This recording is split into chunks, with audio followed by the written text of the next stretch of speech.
Mrs. Cruz, ang sabi mo, nangangamba si Jessica para sa buhay niya. Sinabi niya bang dahil pinagbabantaan siya ni Colleen?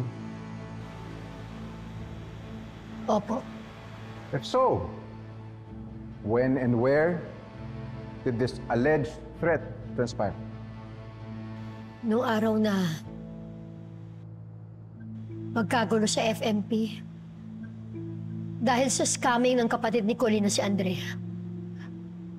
Bago po nun, pinuntahan ako ni Jessica. Doon po sa condo na nirerentahan ko. Tapos, nakita ko, puro pasa. Sugat. May mga braso niya. Kaya ka na po nalaman na sinasaktan talaga siya ng Colleen na yan. At natatakot rin po siya para sa buhay niya. Meron ho ba kayong ebidensya to back up the claim? Perhaps a recording or witness that can confirm it?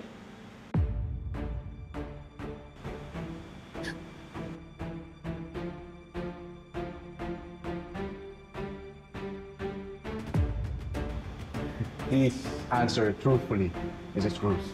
May I remind you that you are under oath? Wala po. Kami lang ng anak ko nag-uusap. No further questions, Yon.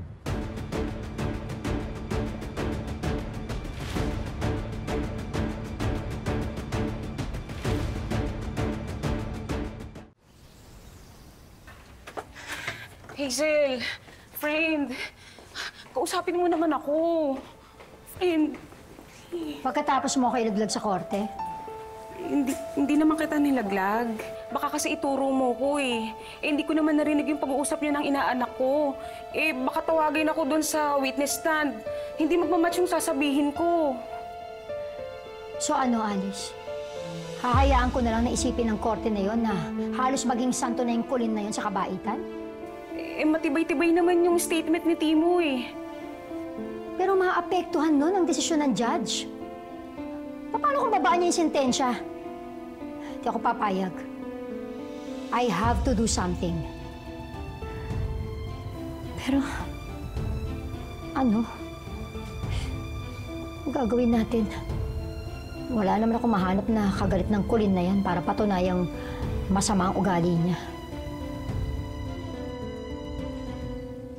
Bunso?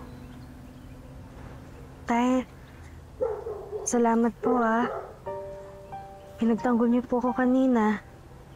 Lahat po kayo. Anak, nagsabi lang naman ako ng totoo. Hindi naman ako naniniwala doon sa sinasabi ng Timo na yun. Pagod na po ako, Tay. Araw-araw na lang po akong kinakabahan. Natatakot po ako na baka makulong ako. Anak, hindi natin nahayaang mangyari yan, ha?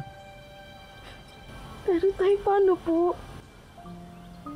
Wala naman pong kumukontra sa statement ni Timo eh. Hindi ko po alam bakit niya po pinipilit na tinulak ko si Jessica kahit hindi naman. Para po mabawasan po yung sentensya niya? Hindi ko rin alam, anak eh. Pero ang duda namin ng nanay mo, binayaran ni Hazel si Timo. Masama naman ni Hazel, Tay. Gusto niya lang talaga akong makulong eh. Anak, hindi ko hayaang mangyari yun, ha? Wala akong hindi gagawin para sa'yo. Pangako yan. Kahit ano pa gagawin ko para sa'yo, kahit na buhay ko pa kapalit.